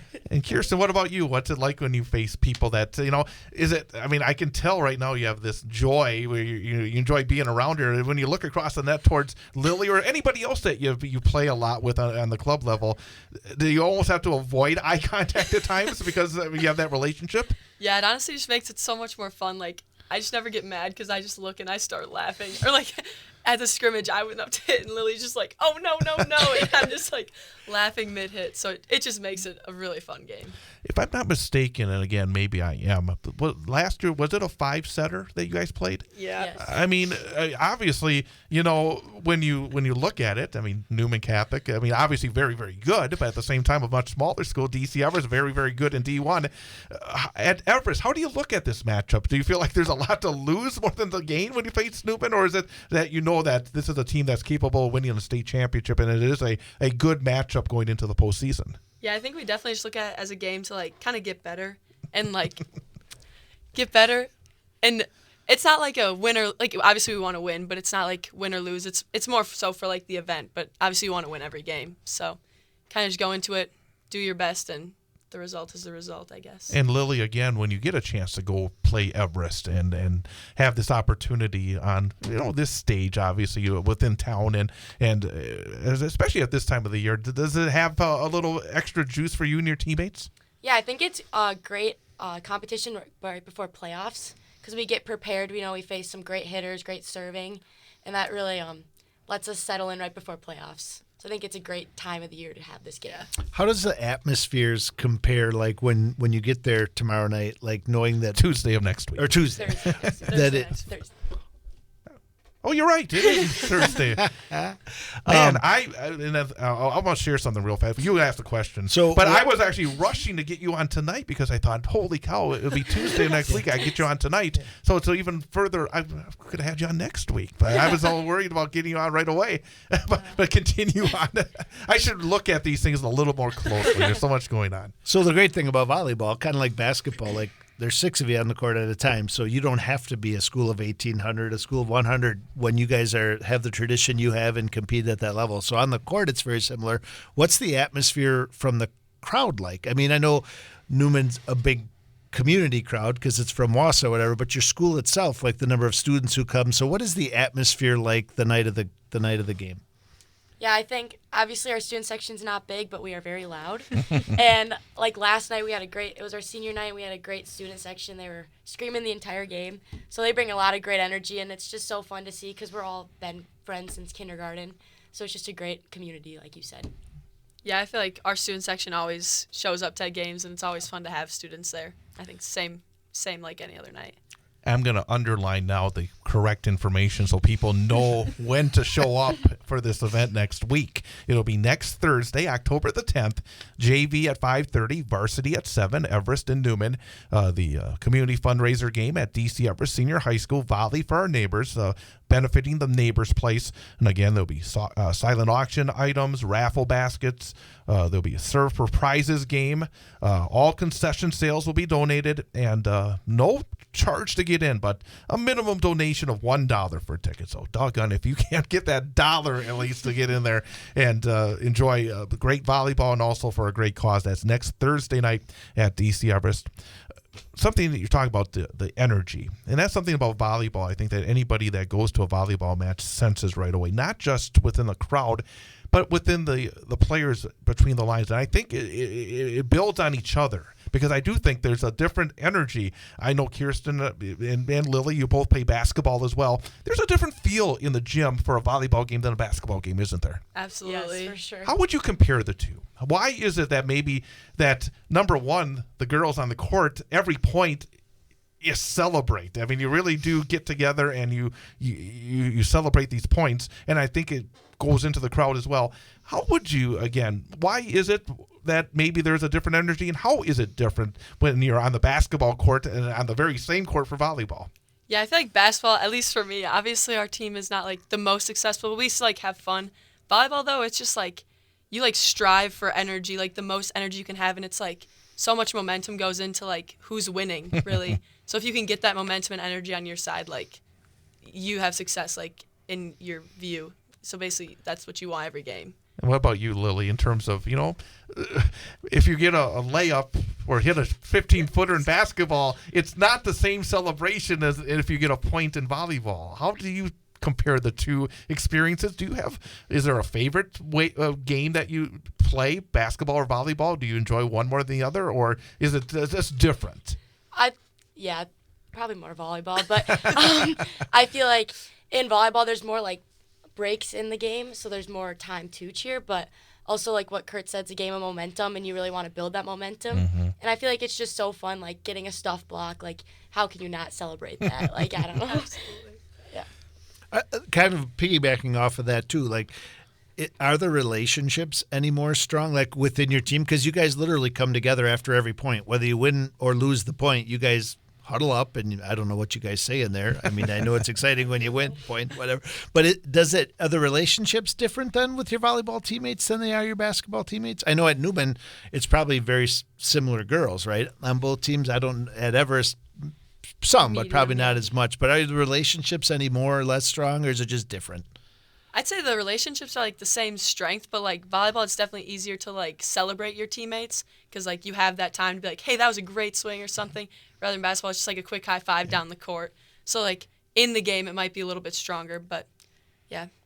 Yeah, I agree with That's that. Good answer. And I guess finally, as we get to the end of the regular season and both your teams again doing very well within your conferences, getting ready for the postseason, I think for Newman, obviously, when you've been there last season, you want to get back there. And for DC Everest, what are the feelings going? We'll start with Kirsten. What are the feelings with your team going to the end of the regular? Again, obviously, you got the big matchup with Marshfield tomorrow, and the conference is still in front of you before the playoffs. But how do you feel about your group going into the postseason? Do you feel like it has the seeds for a deep run? I would say definitely, especially after last year. We came off a tough regional final loss against Eau Claire North. We kind of went into that game expecting like at least a better performance from us. So we all kind of have that like in us, like we need to like do better this year. So we're all just like, we're ready. We're excited. And Lily, is there an extra pressure coming off a trip to state where you have to start all over again? You don't get to start where you finished off last season, so close to a state championship. You have to actually go through the entire process. What's the feeling going in now as you get towards the playoffs for that run? Yeah, I feel like there obviously is that pressure, like you said, but our coaches and we're all just so close. We all just had a talk at the beginning of the season, like we're a different team than last year. Obviously, we want to carry that with us, but we just need to reset our minds and just play strong from the start of playoffs because you never know what can happen. Every night's a new battle. So, Lily Shields, Kirsten Hall. Lily from Newman Catholic, Kirsten from DC Everest. Again, next Thursday night, October the 10th, the Volley for Our Neighbors game between the Evergreens and the Fighting Cardinals community fundraiser at DC Everest. Again, 5:30 JV, 7 o'clock varsity. Lots of stuff going on and all the proceeds going to the neighbors' place. So, ladies, again, thank you for popping on over. Best of luck. Thank you. Against Marshfield, number one. Yeah. And then have Big fun. game. Have fun next week and have fun in the playoffs. Thank you. Absolutely. We're going to come back, preview this week's football action coming up next here on the Big High School Sports Show, brought to you by K5 Construction on 98.9 WXCO. Big results on the gridiron, as some teams have already clinched playoff spots after Week 6. I'm Travis Wilson, and this is a WisSports.net Minute brought to you by Just a Game Fieldhouse in Wisconsin Dells. More high school sports news after this. You may have heard of Just a Game Fieldhouse in Wisconsin Dells, one of the country's premier destinations for youth sports and events, but did you know that Just a Game does so much more? Just a Game also delivers end-to-end apparel, equipment, and event solutions. With their state-of-the-art screen printing and embroidery facility, they can help with branding for your team and business items, including uniforms, apparel, and more. Just a Game also offers digital services that include a cashless digital platform and event live streaming. Just a Game has also added a second brand new facility in Reedsburg. Find more information at justagame.com. Week 6 of the high school football season is in the books, as we're now 2/3 of the way through the regular season. That also means that some teams have already punched their playoff tickets. A total of 70 teams in 11-player football have gotten to that magical 4 conference wins number and have secured their spot in the playoffs this year. Another 75 teams are on the bubble with 3 conference wins and can clinch a spot with 1 more league victory. Looking back at last week, Oconomowoc continued to prove its hot start is no fluke, as the Raccoons remained unbeaten with a 28-21 win over Arrowhead in the Quick Trip and Wisconsin Dairy Game of the Week. Quarterback Austin Munzel had a big day, throwing for 356 yards and 4 touchdowns. Defending D2 champ Badger handed Burlington its first loss of the year, 54-14, as Matthew O'Grady was responsible for 4 touchdowns on 6 touches. In a huge Big Rivers Conference game, defending D3 state champion and previous D2 top-ranked Rice Lake suffered its first loss of the season, as New Richmond took down the Warriors 23-22 to stay unbeaten and take over sole possession of first place in the league standings. Sun Prairie East rallied for a 34-31 win over Monona Grove as Brady Mellum nailed a 40-yard field goal with just 15 seconds remaining for the victory. This has been a WisSports.net Minute. Check us out online at WisSports.net and search Apple for the WSN podcast.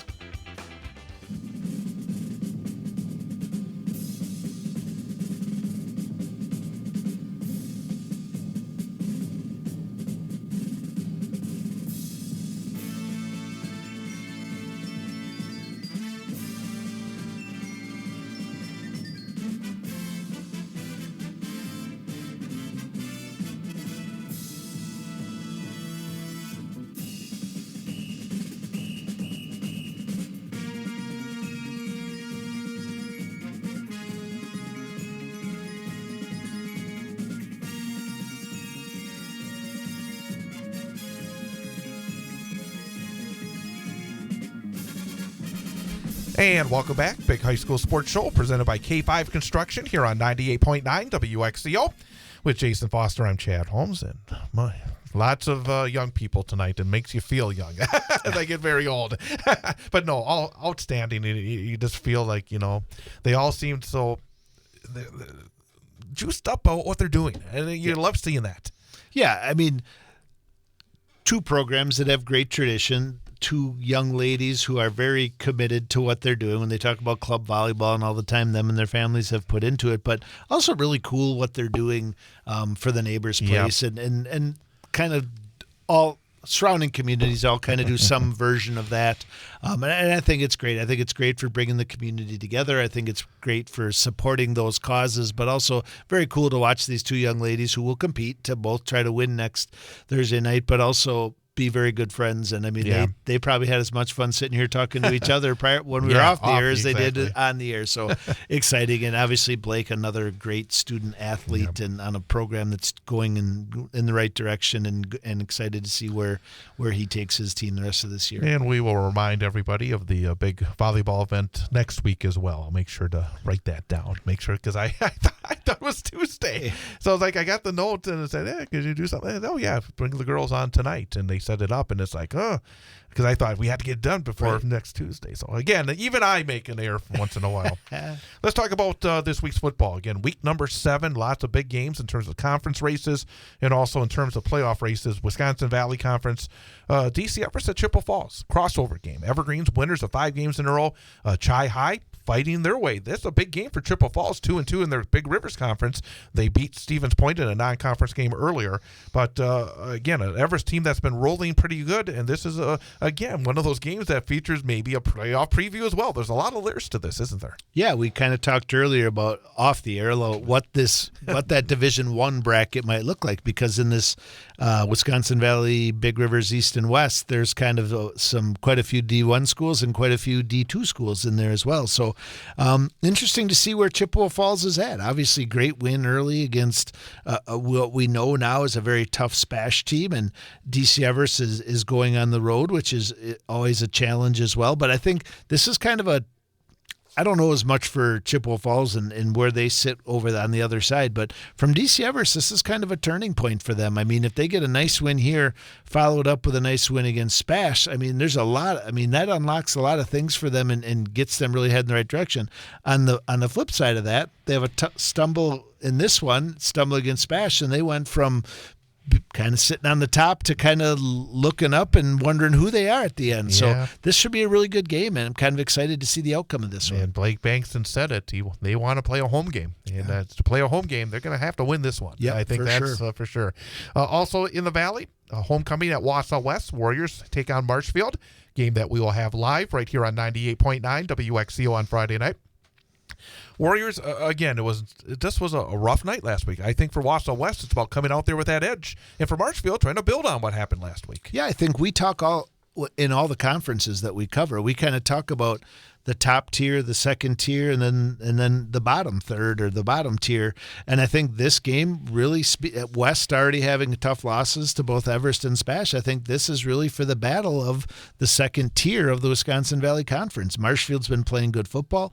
West stumbled last week, so I think this should be a really good game and kind of make the picture for the Wisconsin Valley Conference East a little more clear. Eau Claire Memorial at Wisconsin Rapids. 0-6 versus 0-6. But again, whoever wins this game is going to feel a whole lot better about things, aren't they? Absolutely. And it's interesting. I mean, this is kind of a Wisconsin Rapids team that possesses the ball but doesn't gain a lot of yards or score a lot of points, and an Eau Claire Memorial team who likes to play up-tempo. So this should be an interesting one. And Stevens Point at Eau Claire North. And again, Eau Claire North has got themselves a couple of conference wins when it comes to playoff eligibility. So they're knocking on the door of getting to the postseason. But Stevens Point, boy, again, I was impressed last week. Frankly, I thought they were going to be a little bit taking a step back. And yes, I still think there's maybe some questions, but they came out there and really did a good job last week. Yeah, prior to last week, just looking at the stats and what they are, I thought maybe it looks like they are just a tick below where they were last year. But after watching them play, I think maybe they're just a little different than they were last year. Last year, they relied a lot on the big play because they had the athletes to do it. Yeah. And this year, they really possess the ball. For lack of a better way of saying it, they kind of play small ball, right? The screen game, a lot of short swing passes. I mean, the quarterback... real quickly, as a coach, as a defensive coach, but the way they executed those short passes, I mean, they just kept getting yardage. What did you see with what they do with those short passes? They really attacked our edges, or West's edges, and West had a really hard time of containing that edge and then being effective out in space. They definitely came in with a really good game plan. Those screens in the middle of the field and those quick swing passes and bubble screens to the outside, and they really relied on our inability to kind of play in that space, like they blocked it very well and very strategically and kind of let our guys upfield and then we're able to get their guys out in space. But at the end of the day, they didn't really have big plays through that either. I mean, Grant Chanana rushes 20 to 25 times a game, but he averages 3 or 4 yards a rush, but they're very meaningful. Like he gets a lot of first downs. Those short passes kind of get him into those 3rd and 3, 3rd and 4 situations, and that's when he kind of takes over and gets you 4, 5, 6 yards, 2, 3, 4, whatever you need. Kind of is they're very efficient on offense. So I think that's probably what gets them into trouble a little bit against Hudson. Those really strong defenses, their inability to move the ball downfield and punch it in the end zone. Great Northern Conference. You have Medford at Tomahawk. It's interesting that it seems like everybody in the GNC plays Medford and Mosinee back-to-back. Tomahawk at Mosinee last week. They have Medford this week. Medford right now atop the league standings by themselves. Tomahawk, as you said, go back to week 2 when they played Wittenberg-Burnwood. That was a one-score game until the last minute of the game. They they're 2-4 overall, but they are a much more competitive team as they move into the GNC this year, aren't they? Yeah, I wonder if this is a game that Medford. I mean, this is a tough conference schedule for Medford, and that they're not getting a lot of competition. They're not getting so how they stay up and prepare week to week is important. And I think we've mentioned a couple times throughout the course of the season that they're going to need to be able to throw the ball in order to make a run in the playoffs. So is this the type of game where they work on their passing game a little bit? Obviously they're going to run the ball and they're going to get their yards and do well. And Tomahawk seems to run the ball well too. So it's definitely a possession game and probably one that's going to go pretty quick. Mosinee at Rhinelander. And again, as we talked about earlier, it's not been easy for Mosinee at a big second half to rally past Tomahawk last week. It feels like this could be a low-scoring game. Rhinelander is, for the most part, been pretty good defensively. I was a little surprised they gave up 28 against Anago last week. They have not scored big totals during the course of the season, and Mosinee has not been putting up the overwhelming offensive numbers we've seen in the past. They've been kind of relying on Treef Stoffel to do a lot of the heavy lifting. Right, and Tomahawk had a really nice first half against Mosinee last week. I mean, Mosinee kind of exploded in the second half, but this kind of... I've been terrible at predicting these games. I mean, this kind of has the feel of it that I won't be shocked if I look at the TV tomorrow night and Rhinelander finds a way to pull this one off, partially because they need to if they want to keep this thing rolling. I'll be a bit of a jerk here and say if you watch TV tomorrow night and see Rhinelander beating Mosinee, then there's something wrong there because they don't play till Friday. Oh, wow. Yeah, you're right. You will be a little bit of a jerk there. I like to just throw a little curve in there once in a while. Yes. Antigo at Lakeland. If it's close, I would say go with Anago. Yeah.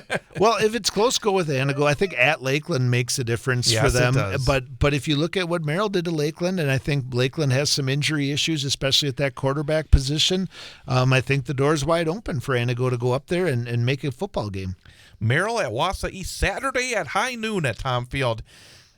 Boy, it would have been, I think, exceptionally interesting if Merrill was full strength, but losing a couple of players due to suspension, that makes it a lot harder. But again, sometimes a guy like Jason Wadzinski, you go to the lab, and you try to figure something out, and sometimes you can find something, right? Yeah, and talking to him and talking to their players this season, it sounds like they do have they have some nice senior leadership, some guys who play multiple positions, both sides of the ball. So who knows who they have to play that?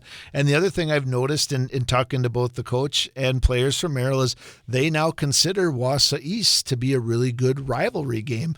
You always kind of go into those rivalry games. You know it's East homecoming. Maybe they're a little distracted, so this should be interesting. CWC Small, Stratford at Marathon. That game will be heard on the Sports 2 stream of BullFallsRadio.com and on the Civic Media app, and also on tape delay following the West Marshfield game here on 98.9 WXCO. I hope this isn't Marathon's homecoming game. I don't know if it is. I don't know if it is or isn't. It's, but again, just hard when you're shorthanded. I mean, especially when you get the smaller divisions. There's such a thin line between being competitive and having a rough go of it. Yeah, I think they're all excuses. Every team has the same thing. Know. So, but we talk a lot about injuries and at certain levels, if you have 100 kids in your football program and you get a few injuries, you probably have some other options. Never as good as your first option, but some good options. When you get to these smaller schools and they lose their first guy, get past their second guy, the options are not as good. And that's not to take away from anybody as a player or their ability, but that's just the nature of the smaller schools and the smaller rosters. First place team Stratford on the road, but the second and third place teams in the CWC large. I said small. I typed it wrong. Man, I'm just full of mistakes here tonight. CWC large, Amherst home against Wyowega Fremont. Wittenberg-Burnhamwood home against Colby. Actually, both, I think, potential of some interesting games. Yeah, Amherst had to do some work last week against Spencer Columbus. So Wyowega Fremont probably saw some things on film that's going to help them game plan for Amherst. Obviously, Amherst should be favored, and the Colby Witt-Birn should be a good matchup. I mean, Colby is coming off a tough one against, just like everybody else who plays Stratford. They're coming off a tough one, and this is probably one they've had circled on their thing as opportunity to build a new rivalry here and two really strong programs, and should be a good game. And Colby had won impressively the previous 2 weeks. Again, Stratford right now just looks to be a step ahead of not just teams in this area, but maybe around the state of Wisconsin. They're that good. Got Loyal Greenwood at Spencer Columbus. And again, you talk about these games where teams have struggled, looking for that first conference win. opportunities. There's always opportunities, aren't there? Yeah, and both Loyal Greenwood, Spencer Columbus, there aren't a lot of wins in this conference schedule. So these are the ones that you really get up for and you hope for good things. And I think this is probably maybe a statement game for Spencer Columbus. We'll see. CWC Small, it's kind of 2 tiers. The top 4 teams battling each other out. Bottom 4 teams battling each other out. Got Assumption at Pittsville, Rochelle at Pacelli as those teams look to get some success in this conference. But we'll focus on the top 4 teams. Iola Scandinavia at Edgar, Auburndale at Abbotsford. I mean, Edgar right now looking, the way they handled Auburndale earlier, they're looking very, very tough. Iola, their one loss was only a 1-score game against Abbotsford, who's been dominant recently. But those 2 games, both interesting. Yeah, I think when I look at all the matchups this week, there's some good ones, but I mean, the Abbotsford-Auburndale might be the one I'm most intrigued by. I mean, is Abbotsford going to be able to keep that offense just rolling? And in Auburndale, who's number 2, right? Who's number 2 in this conference? I think we'll know a lot more after Friday night. And an 8-player on Thursday afternoon, a 4 p.m. kickoff, 3:35 airtime right here on 98.9 WXCO. BullFallsRadio.com, mobile devices, and Alexa by searching WXCO and on the Civic Media app. Newman Catholic at Port Edwards, 4-1 versus 4-1. And frankly, this is a playoff elimination game. I mean, because you're not going to have, Coach Mickley was saying, I mean, when you look at the 16 teams that make it in the 8-player playoffs, you may get one 6-2 team, but I mean, you go to 4-2 after this week, it's going to be very tough. So a lot on the line this week. Yeah, I talked to the Port Edwards coach a couple weeks ago, and I know he had this game circled on his schedule as you would expect, as I'm sure Newman Catholic did as well. So this should be a good one. They've been playing good football. They've both played tough teams and had tough losses. So yeah, this should be a really good game and give some good look as to what the 8-man playoff picture is going to look like. And Phillips at Athens and Rib Lake at Flambeau, a couple of other 8-player games from the general area as well. But we got about a little more than a minute to go, and week number 7, and should be another nice night weather-wise. Don't have to worry about that. But again, getting down the stretch, and boy, again, we talk about winning conference, you talk about qualifying for playoffs, and then you try to be as high in the seedings as possible. There's just so much on the line now these final weeks. Yeah, this is where we always ask both our coaches. The national news cycle never stops, but it can be hard to find news about your local community. Civic Media is dedicated to providing quality local and state news coverage across Wisconsin. With the Civic Media app, you can get notifications about local stories that matter to you and your community. Find the free Civic Media app in your phone's app store and choose notifications from the menu to tell us what kind of news you want to hear about.